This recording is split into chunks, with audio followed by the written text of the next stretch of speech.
Hello dear students, इस video में हम कक्षा 8 का प्रश्नावली 8.3 का प्रश्न नंबर 6 को हल करेंगे। तो चलिए स्टार्ट करते हैं इस वीडियो को। तो देखिए डियर स्टूडेंट्स, प्रश्न नंबर 6 में हमसे क्या कहा गया है।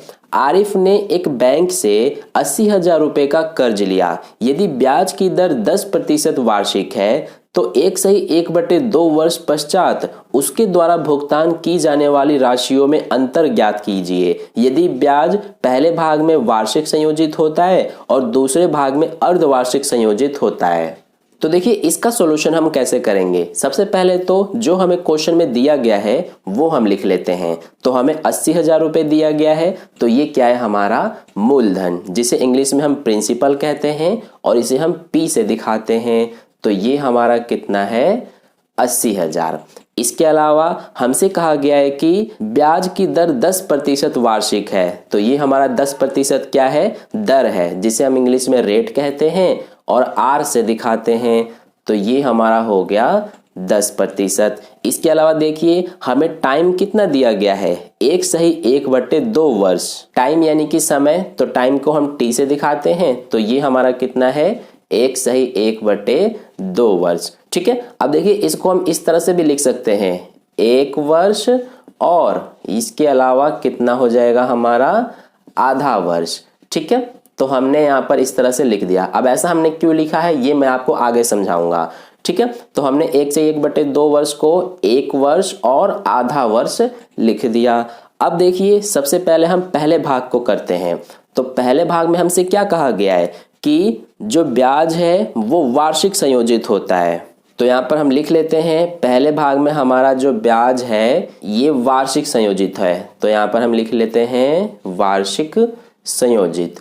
ठीक है, अब देखिए हमसे पूछा गया है कि 1/2 वर्ष पश्चात उसके द्वारा भुगतान की जाने वाली राशियों में अंतर ज्ञात कीजिए। तो इसमें हमें 2 कंडीशन दिया है, पहले भाग में वार्षिक संयोजित होता है ब्याज और दूसरे भाग में अर्धवार्षिक संयोजित होता है। तो सबसे पहले हमें क्या करना पड़ेगा कि कुल राशि ज्ञात करना पड़ेगा। ठीक है, तो सबसे पहले हम ब्याज वार्षिक संयोजित है तो इसका कुल राशि ज्ञात कर लेते हैं।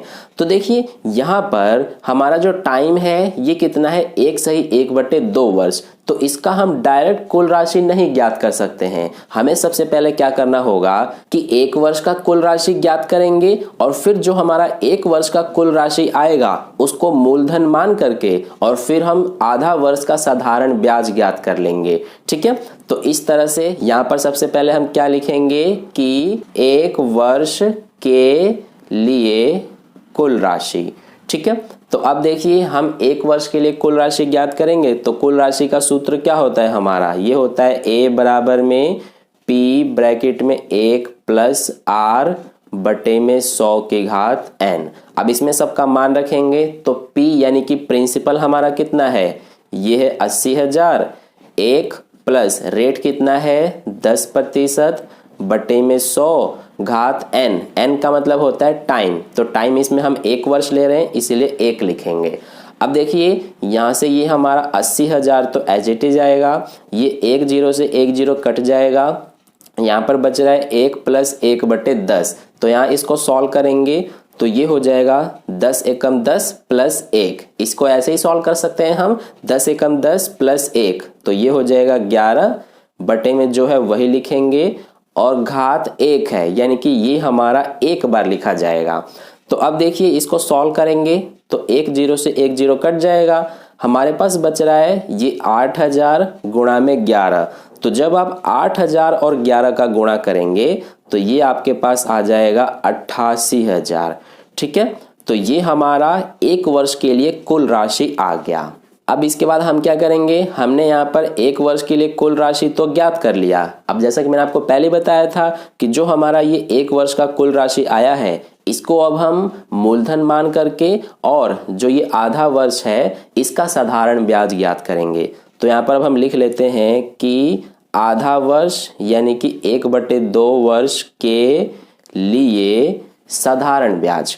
तो देखिए यहाँ पर हमारा साधारण ब्याज हो जाएगा। तो साधारण ब्याज ज्ञात करने का क्या सूत्र होता है, ये होता है प्रिंसिपल गुणा में रेट गुणा में टाइम बटे में 100। अब देखिए बाकी के हम यहाँ पर कर लेते हैं। तो सबसे पहले यहाँ हमारा है प्रिंसिपल यानी कि मूलधन। तो ध्यान देना प्रिंसिपल इस बार हमें ये नहीं लेना, क्योंकि मैंने अभी आपको बताया कि हम जो ये एक वर्ष का कुल राशि ज्ञात किए हैं इसी को हम मूलधन मानेंगे। ठीक है, तो ये हमारा है 88,000, इसीलिए इस प्रिंसिपल की जगह पर हम 88,000 लिखेंगे। गुणा में क्या है रेट, तो रेट हमारा है 10% गुणा में टाइम। टाइम हम क्या ले रहे हैं, आधा वर्ष ले रहे हैं। ठीक है, तो इसीलिए हम टाइम की जगह पर ये आधा लिखेंगे यानी 1/2 और फिर पूरे के बटे में क्या है 100। तो ये हो गया। अब देखिए इसको आगे सॉल्व कर लेंगे तो ये 1 और 2 जीरो से ये 2 जीरो कट जाएगा। तो हमारे पास क्या बच रहा है यहाँ पर 880 गुणा में 10 और नीचे 2 है तो ये भी हमारा कट जाएगा। 2 के पहाड़े से 2 एकम 2 और ये हमारा 44 बार में कटेगा और ये जीरो यहाँ पर आ गया। तो यहाँ पर आ रहा है 440। अब 440 का जब आप 10 से गुणा करेंगे तो ये आपका आ जाएगा 4400। ठीक है, तो ये हमारा साधारण ब्याज कितना आ गया 4400।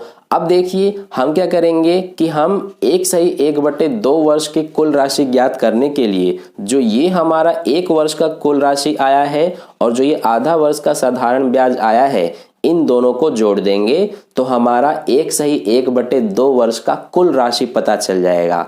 तो यहाँ पर अब हम लिख लेते हैं कुल राशि। ठीक है, तो देखिए ये हम कैसे पता करेंगे, ये जो हमारा है 88,000 प्लस में ये जो साधारण ब्याज है 4400 दोनों को जोड़ देंगे तो ये हमारा हो जाएगा 92,400।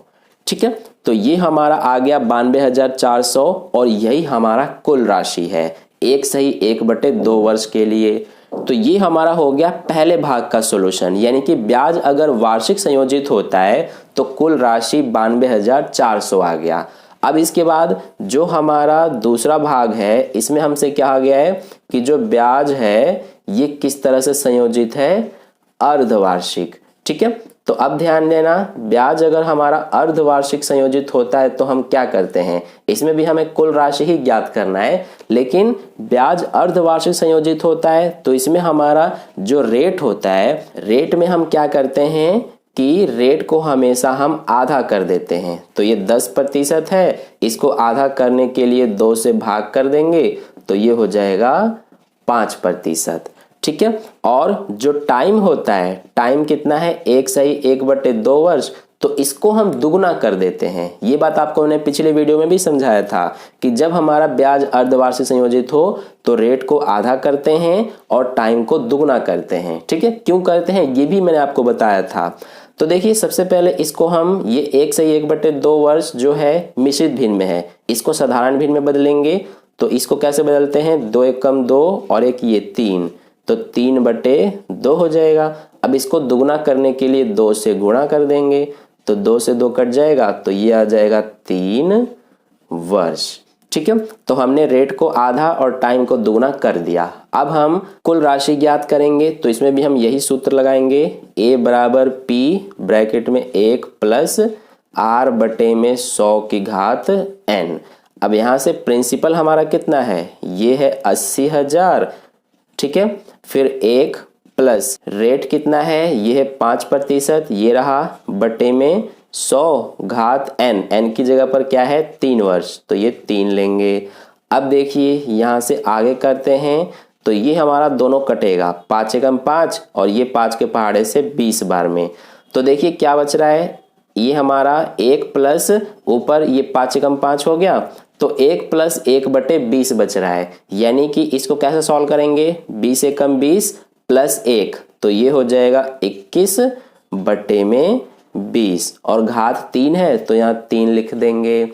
अब देखिए आगे करते हैं तो ये हमारा 80,000 एज इट इज, यहाँ पर 21/20 की घात 3 है तो इसीलिए ये हमारा क्या होगा कि 3 बार लिखा जाएगा, 21/20 गुणा में 21/20 गुणा में 21/20।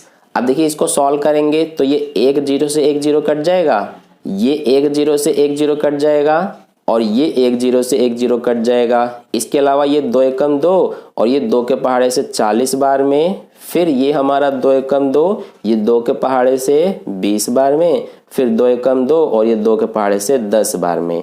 तो हमारे पास क्या बच रहा है, ये बच रहा है 10 गुणा में 21 गुणा में 21 गुणा में 21। ठीक है, तो अब इन सब का हमें गुणा करना है। तो जब आप इन चारों का गुणा करेंगे तो आपका जो आंसर है ये आएगा 92,610 रुपये।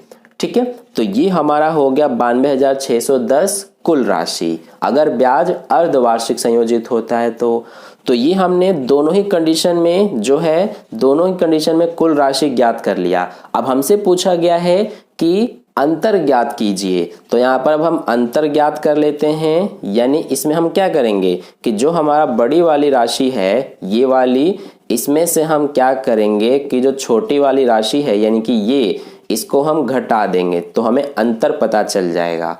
तो देखिए जब आप 92,610 में से 92,400 घटाएंगे तो आपका आंसर आएगा 210 रुपये। ठीक है, और यही 210 रुपये हमारा आंसर है।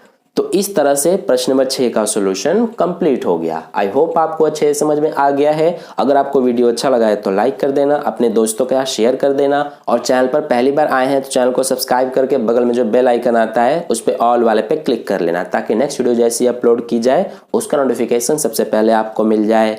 मिलते हैं फिर अगली वीडियो में। धन्यवाद।